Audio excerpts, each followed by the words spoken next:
G'day everyone. This is just going to be a short video, a couple of tips on how to organise your electronics that I was just sort of thinking about today might come in handy for if you're getting a bit of a collection going and it's turning into chaos.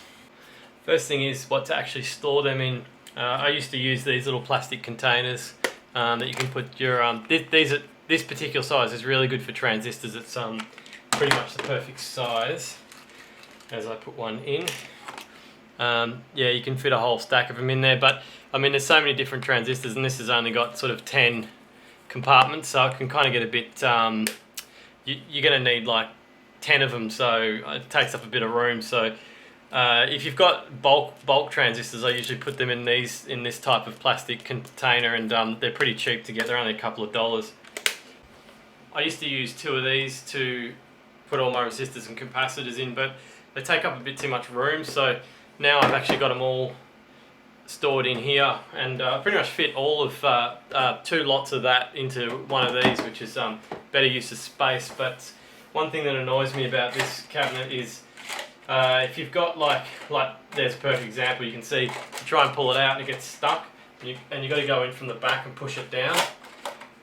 But I'm actually working on a way to sort of minimise that from happening. I've gone through all my resistors, and the old way that I used to organise them was to just have, not those, just have them all sort of shoved in like that. I'm actually going through them, and from that Tadar order, I've decided to go through and bag them like Tadar has them, because they're just so much easier to find. I mean, you just flick through it, you know, and you've got it there. This you've got to go through. Some of them aren't labelled, you know, like the loose ones on the bottom aren't labelled, whereas with these bags you can just put all the loose ones together. So yeah, it's much easier to find your resistors. So I'm actually going through the whole cabinet and changing, putting them all into bags. Same for transistors. Some of the 1s and 2s transistors I've just had in this little container, and actually trying to read the number on the front of these transistors every time I want one is a pain. So I've actually put them in bags, and yeah, just put the label on the front so I can find what's what, which is a hell of a lot easier. And just one last thing too, with the values, if you don't have anything set up and you're wondering how you're going to set your values, I'll just show you what I've got. I'll just grab the camera. So you can organise your own. You can follow how I've got it, or you can do your own. So on the left here, we've got the resistors 0 to 99, 100 to 999, as you can see. So you can follow that. Just pause the video and follow that, and it's a good range to have them in. I find that it's pretty good. It's pretty evenly spread. And then down the bottom, I've just got spare pots, potentiometers that I've bought that I haven't used. And then 1 meg plus, that's actually in the wrong spot, should be where the spare pots is, but you get the idea. And then the bottom one's bulk resistors, because you use a lot of 10, 100 resistors. So I just bought like 500 of those really cheap, and I've just got them stored in there, so I don't have to worry about buying them again. And then for the capacitors, I've got electro 100 microfarad and above. And then electro 10 to, that's supposed to be 99.